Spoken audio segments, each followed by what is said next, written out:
Hello,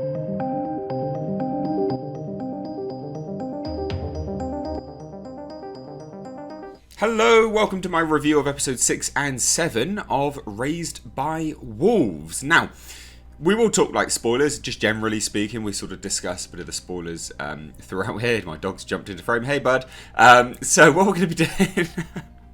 episode 6 and 7 really took a turn, actually. And it's interesting. Some of the mysteries are starting to, unfold.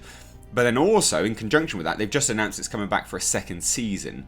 And apparently the writer, who isn't Ridley Scott has nothing to do with the story of this at all, that they came out and said that there was enough for about 5 seasons of this. So if they've already renewed it for a second season, the response is good enough, and they think that they can kind of keep it moving along those lines. The way it's developing... and the sort of the teasing of mysteries and the little slight reveals here and there.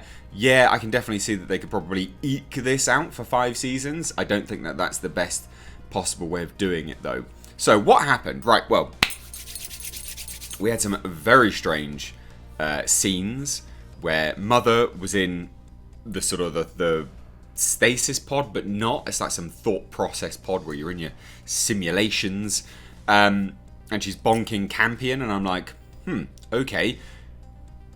But it's stated outright that he's a virus, and it's infected her system. Now, I don't know whether that's actually because Mother appears to be feeling things, right? So I don't know whether that's actually her physical manifestation of emotions, her gaining emotions, which I think is an interesting way of looking at it, actually, because that's what it could be. That's what I instantly sort of thought when I saw it. I was like, is this the physical manifestation, obviously, mental but physical inside the simulation, of her coming to terms with the fact that she's got emotions? As an android, she would naturally call that a virus, an infection in her system, and it would be a form of a corruption. So I did find that to be really, really interesting. Now, there's a few other bits and bobs which happened in this. Baby Campion, actor's starting to irritate me a little bit now. He doesn't really do an awful lot. He sort of just pisses and moans around, and punches Paul. And because Paul makes a trap to kill the sort of humanoid aliens that are on the planet. And obviously the Mithraic, the people of Soul, although I'm going to talk about the Mithraic and the people of Soul, but basically the believers come and capture Paul, they release him, and then they take down Mother in the sort of the following episode, and she's captured, and so Father is reprogrammed, but then his finger is apparently, he's still got sentience in his finger, which is quite funny because he keeps doing little things with his finger. His reprogram didn't count to his finger, strangely enough. He keeps tapping stuff, and then he knocked a glass of water over, and then obviously his little finger gripped Mother as Fimmel's character, I keep forgetting his name, Marcus I think it is, went to throw Mother down one of the holes. So that's all sort of developed, right? That's basically the bare bones of what's actually happened, right? Mithraic, the people of Soul, came over, got Paul, got Mother in, and then that was it. In the interim of that as the narrative that had occurred, there was the fact that Marcus twigged that obviously Mother was going to the stasis pod, Father thought that something was going on, and there's the deception between the two of them. And then outside of that, there's this sort of fantastical element of Baby Campion seeing the sort of apparition of one of the dead children, and he comes to an interesting realization and says that, how come I can see you but not the others? Is it because you fell down the hole? Interesting, right? Isn't that interesting? Now, could it be that Kepler 22b... Okay, I'm going to go out some weird far-stretched theories here. Maybe it's some kind of technological installation. I'm going to go way out on some existential theories here. I think it's probably all some bizarre simulation or there's some technological aspect involved here, because it's too fantastical now. It's too fantastical. So there's weird apparitions, there's drawings appearing on walls, there's people like the apparition of the child tells baby Campion to go and kill himself. What?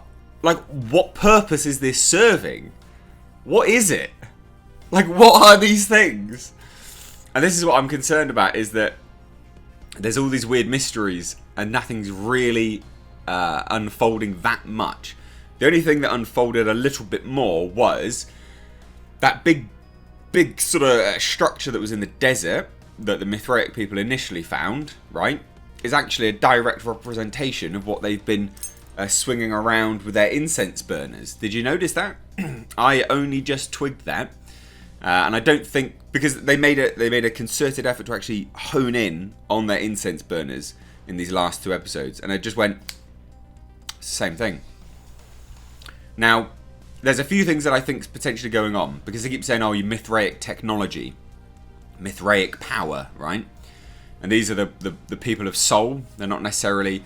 I still think there's something going on with potentially the Mithraic are actually a different race of beings. And Kepler 22b is where some of them went. Do you see what I mean? Because the people of Soul just have guns. They don't have anything like the Necromancer as a weapon. And yes, they've been outlawed. And yes, I know that they've said some comments which lead you to believe that they built them and things like that. But they also keep claiming that it's Mithraic technology.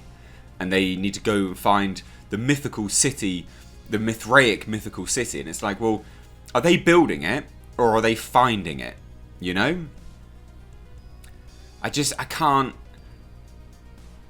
If humans are so technologically advanced in this world, why would they still believe in religion? And I know that's a very strange thing to say, because of course we are so technologically advanced and we still believe in religion. But it just strikes me as a little bit odd that there's these weird things that keep propping up. So like the structure that's there that looks identical to their bloody incense burners. All these things. Odd. Now, Father's death, that was tragic, wasn't it? Ah, oh, goddamn. What a great actor he is. He's really, really, really, really good. Yeah, I really like him. The thing is about the story of this, there's a lot going on, but there's only a very slow-moving, overarching narrative. Now, it closed with Mother just sort of walking off into the distance for some unknown reason. Okay, then. So she's just buggered off now, is she? She's going to go and recoup and make weapons and then come back, is she? I guess. It closed with Marcus saying that he was the orphan child. He was the chosen one. He was the prophet. And I found that to be quite interesting, because the planet is speaking to him in some way, shape or form, and that's why I keep thinking that maybe the planet there's some form of technological aspect there. There has to be.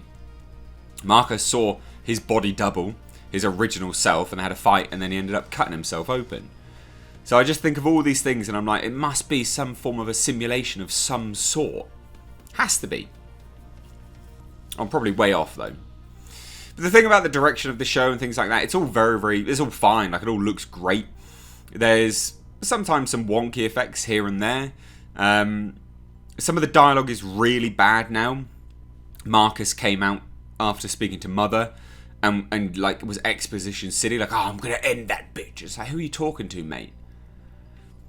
Who are you talking to? We got that by the fact that you stumbled out of the silo, you know? We get the anger, mate. We get it. We don't need the exposition as well. There's a lot of silly little things which are put there for, you know, far stupider people, it seems, which is not, don't cater to them. This clearly, I mean, whatever. Anyway, what did you think? And where do you think it's going? What do you think and where do you think it's going? That's my questions for you, ladies and gentlemen. I'm still enjoying it.